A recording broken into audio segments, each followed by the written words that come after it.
here at the Metrospective event in downtown Chicago, and I am here with Metro owner Joe Shanahan and graphic designer Ryne Estwing. How is everyone doing today? I'm doing great. I mean, for me to walk into this beautiful Skidmore, Owens and Merrill, glass and steel, modern piece of architecture. It's a dream come true to be sitting next to my art director, Ryne, who helped curate this show. I'm looking at nothing but beautiful posters, poster art, graphic art, design, photographs, and other ephemeral archival pieces of the Metro collection. Yeah, I feel really great to finally see it all put up and on display.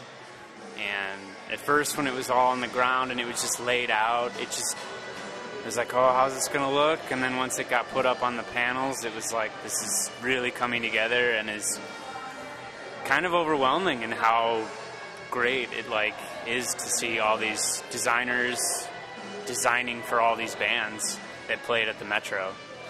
Well, this is an event marking the 30th anniversary of the Metro, and there's so much artwork from across the years, really even from the beginning. What was it like to look at all this history and kind of revisit all these landmark events in the Metro's kind of 30-year run? Well, for me, it might be a little different for Ryne, because I'm reliving every single show. I'm looking at the poster, I'm remembering either who we hired to design it, where we hung it, whether or not we got approval from the band, whether there was a story behind that. And I just think, again, it's a tribute to the music community here in Chicago and the art community here in Chicago, because the fact that this is not a thread between the two disciplines. This is a real interlocking piece of the visual art world and the musical art world, connecting in such a way. Because I have to say that you look at some of these things and you're sort of like, oh, well, how does that relate to the record or the band? Some of it, it's abstract, or even in some ways not even descriptive that way. Sometimes it's just the juxtaposition of very interesting. It's not just the album cover. Right. And the artist is getting something from a song or from the band that we're enjoying. And I think that in every piece is very evident. Yeah, it's crazy to see 30 years kind of documented in this way. I think it's a real magical thing. I don't know if there's anything quite like this for a music venue, to have all these things archived for 30 years. And I think that's why it's so unique and great and special, I think. Are you calling me a hoarder? Are you saying that I save every scrap of paper, every ticket, every guest list, every set list? Well, you're right. Yeah. I do. Well, I thought it was very interesting. If you look in the display that we have, that's set up front, there is the original flyer from the first Metro show, correct, with R.E.M.? Yes. And again, that's like my handiwork, with the Electra set, laying it out on a piece of paper and creating a little document.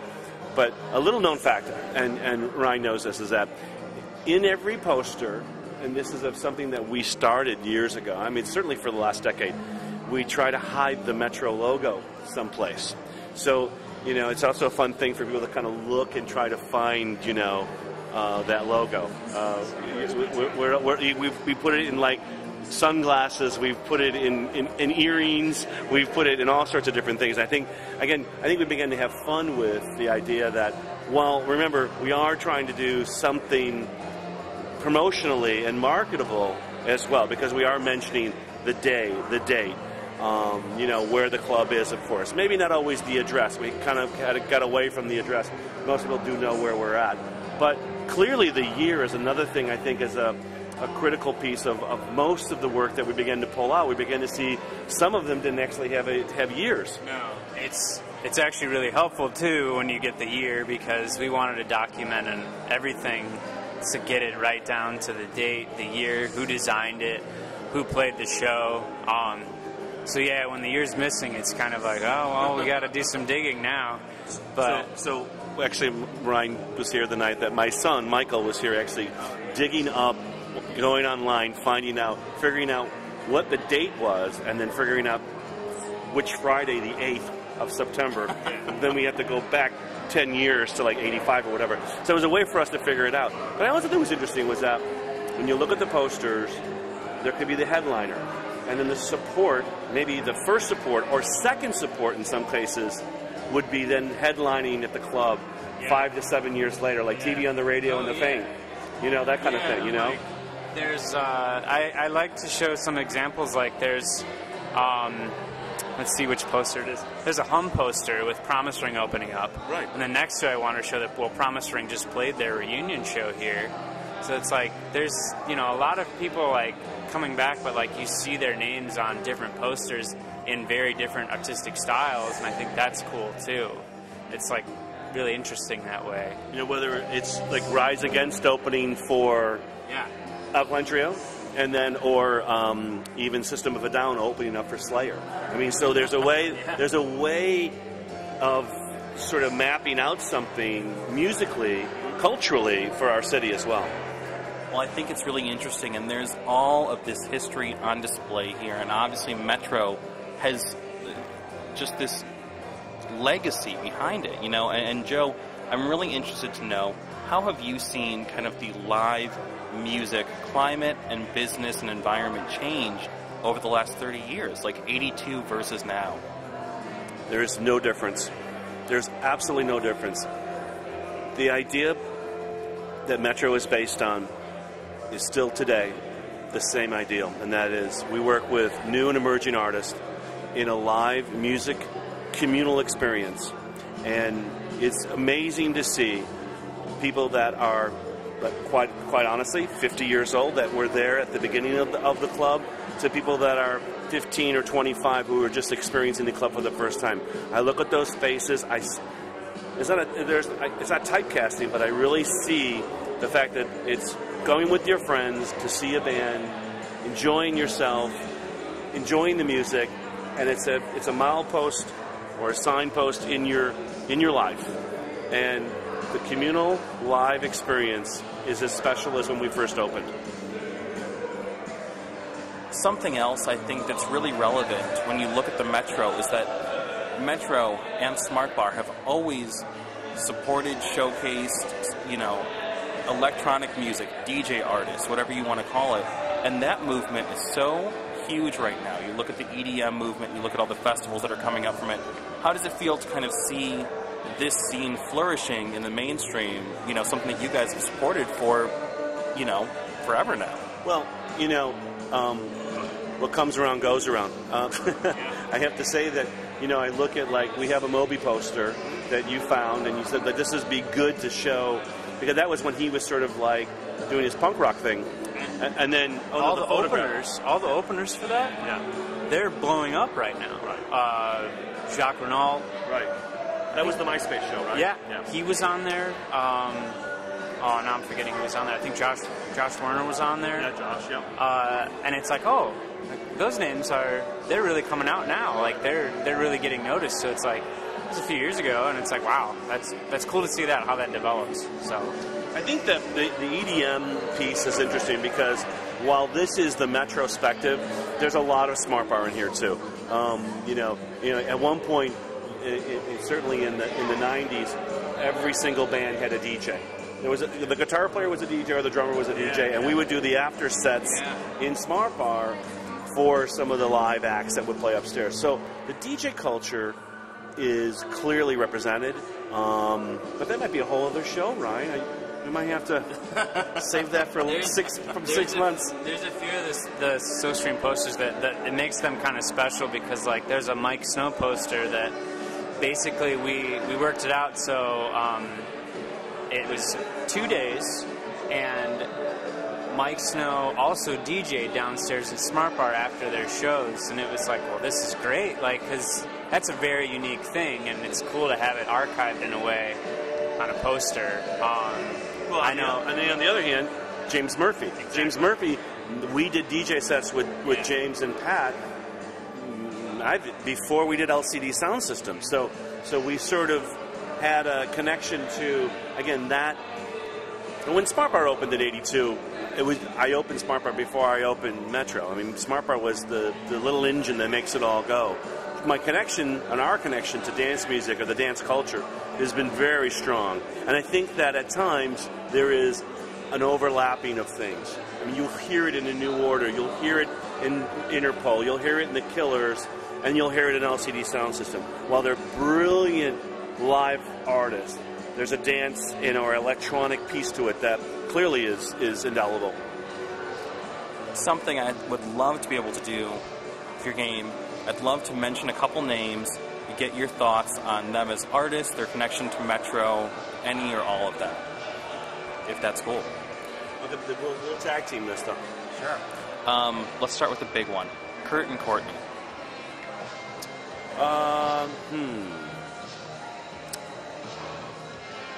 It's emotional because I think that Kurt was such a talented person. We lost him too soon. I mean, I really feel that. And Courtney, I have to say, she's a force of nature. I mean, she is still, she's just mixing it up wherever she is, whatever she is, she's up to.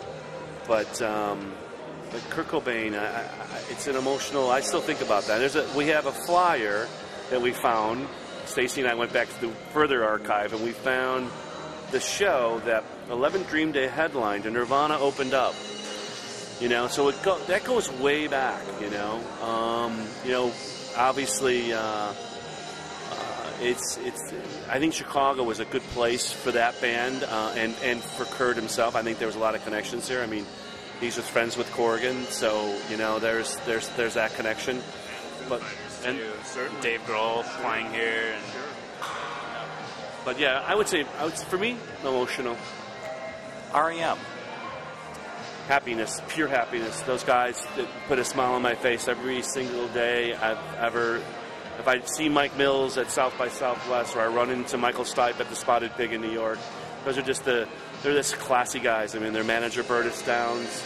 We've stayed friends through all of this. I mean, the fact that was the first band that we booked at Metro, and it began the cornerstone of what we're doing. And another little funny thing is you have to think about, it is word of mouth. This poster show is all about how artists talk to each other, and those guys will let you do what you want. And the same thing with R.E.M. I think that they were the word of mouth band. When they played for us, they told everyone, oh yeah, Joe and his team, they're really good people. They're going to pay you well. They're going to have fun. They have a good club. And I think word of mouth still really is a big part of our success. Smashing Pumpkins, Billy Corgan. I mean, the house that Billy built. I mean, what can I tell you? He has a heart of gold. He gets kicked around pretty hard. He's a good friend. As I say, I take a bullet for him. I do constantly, media and stuff. But, all respect and all really positive. I mean, how do you feel about the connection between the club and Pumpkins? Because it has to come up in... You've seen Billy in The Office. You've seen him... I've never seen him in The Office. Oh, you didn't? You didn't see him the last time he I've was never there? seen him. He was upstairs in The Office just a couple weeks ago. Stories have been coming in The Office. I've always... Every day, it's like, maybe he's coming in today. Are you lunch? I guess I was at lunch. I don't know. The art directors go to lunch late. Billy comes in later. But yeah, right? I mean, it's definitely like, yeah, it is a tether. Yeah, that's a good way of putting it. I mean, people are like, oh, you work at the Metro, yeah, Smashing Pumpkins, and it's like, yeah, yes. I mean, for me, like, when I started working there a few years ago, that's like the first thing I started to think about. But then also, like, as time went on, it's like, well, there's so much that's, invested in this place that the Smashing Pumpkins is tethered to it, and then it's kind of like they kind of, I don't know, it almost feels like that was a huge milestone in the history of Metro, and now it's just like, all right, we're giving it to the next, hopeful band that is going to ride that and carry that flag. But he's always going to be a huge part of the club. I've always said to him, it's his laboratory. He can do whatever he wants. He comes in, he'll try out the solo record, the acoustic record, however he wishes to use the space. It's his to use. We know each other very well. We trust each other. There's a poster actually in the show that the band did for the Kill Hannah. No, it was for the Matthew Leone benefit that Billy donated his time and raised, I think, nearly $100,000 to help retire some debts. And there was that one poster that's kind of strange, got tempera paint. Yeah, it was really rare. Dan, our assistant art director, said that there's a very few of them. I asked Billy today, actually, I took a picture of it last night and I sent it to him. I said, who did this? He says, I don't remember. Frank may know, so we're trying to figure out actually who to give credit to that for. But it was for the Sweet Relief Leone benefit. One more artist, Kill Hannah. Again, nothing but respect and nothing but good times. I have to say that Greg and I are close friends. Matt and I are close friends. I see Johnny from time to time. CJ, he's going to be part of our event tonight. That, again, La Familia, when it comes to Kill Hannah. And what I find interesting is that they're the band, again, a really cool kind of like contemporary modern rock band that got the DJ component, got the dark wave thing going. So in a way, they really had some special language going on to that not everyone does. My story about Matt is short but sweet. I remember seeing him out in front of Metro, passing out flyers for a show at another club, and he had an armful of flyers. I mean, he had like 1,000 flyers in his skinny little arm, and he is standing there passing them out to people. And I turned to then the talent buyer, Sean McDonough, and I said, we got to book these guys. I like them. I think they're going to work hard. I think the final question, something that I have noticed almost immediately from when I started going to Metro. The first show I went to, 1997, Our Lady Peace. Oh. What is it about Metro? Canadian man, right? Yes, Canadian. Yeah, absolutely. What is it about Metro that inspires such passion, and commitment from people? Because you see it in the artists that play and they come back, even when they're playing shows at much larger venues, they come back to Metro. You see it in the people who keep coming back to watch shows there. You see it in the employees that are there, year after year after year. What is it about Metro that really keeps bringing people back?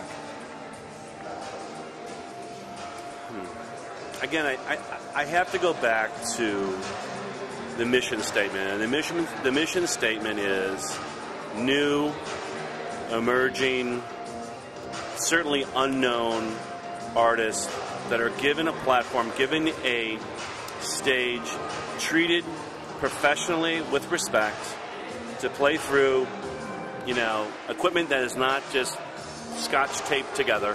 We take pride in what and how we present the music itself, the actual technology or the tech aspect of it. And I think that the fans realize that quality, the bands realize that quality. They know that our objective is to put on the best possible show. And I think the bands fall into that. And quite honestly, I think that Chicago as a market is very strong as far as the music fan. I don't think they're too cool for school like in New York and LA. My whole thing is, in LA, they're all like chin stroking. In New York, they're all got their arms folded, It's like because they're all in bands already and they're just coming out to check things out. In our situation, I think there's a real element of the fan. I'm still a fan. Ryne's still a fan. We all are fans of music. So kind of is it a top-down thing or a bottom-up thing? I'm not quite sure, but I think somehow it all comes together. And people walk away with that feeling going, that's a great experience. Yeah, I think there's still almost a DIY element to this place where it's not corporate and it's a small business of people who care enough about music and art and want to make it seen and heard and, you know, flourish so that, I don't know, good quality can keep happening. And that's a unique thing. That just doesn't happen enough. You know, just to close, you hit on something really interesting, and I think it is the DIY. I really think the do-it-yourself punk rock sort of, we can do this, is what we started out in 1982. Everyone thought, like, oh, that ain't going to last. Shanahan, he ain't going to last. And I mean, really became a group of 5 that became 10, that became 20, that became 30 people that didn't care necessarily all about the money. It was really about, let's do this. Let's see. And every year we seem to find another group of I don't know, I'd say it's the marketplace for the disenfranchised. I mean, you don't fit in, you know, it's a square peg in a round hole. You don't, there's a home for you, and Metro gives you that place. I think that it is that punk rock. It is sort of that, you know, it's not Live Nation. No. I don't want to call out the corporate bad boys right now, but I'm just saying what we do is really simple, and we've been staying with that philosophy for 30 years, and God bless us for doing it. Absolutely. I know it's been a second home to me. I've seen a million fantastic shows at Metro. Ryne Estwing, Joe Shanahan, thank you guys so much for taking time to tell us about it today, and congrats on the 30th anniversary. Thank you. Absolutely. I think I've known you since you were 16 years old. I mean, something like that. We've grown up together. Absolutely. Thanks so much, guys. Thank you.